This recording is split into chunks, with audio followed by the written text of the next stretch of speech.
Awan, di man nakita di pa. Magandang hapon na mga ka-farmer.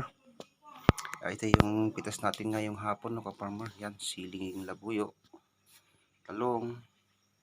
Yan ka-farmer. Kalamansi, nagpapitas rin tayo no ka-farmer. Tsaka talbos. 30 pi na ano, tali ka-farmer. Yan, tapos bukas pitas tayo ng siling panigang. Isasabay na natin to ka-farmer na ipupunta sa bayan. Yan ka-farmer.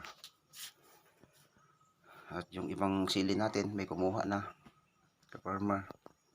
Gagawin daw nilang chili oil.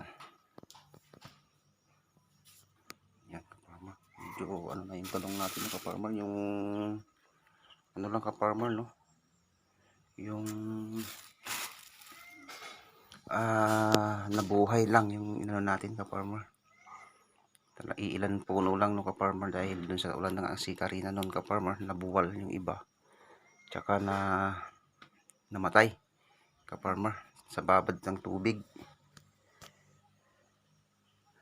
Ayan ka-farmer no. Bukas to no ka-farmer, pupunta ko sa bayan. Mapitas namin yung siling panigang. Siguro naman sa siling panigang no ka-farmer, mga siguro nasa 6 na bundle siguro yung mapipitas natin bukas. At ito yung isasabay natin doon ka-farmer na ihatid sa bayan. Yan ka-farmer yung update ng ating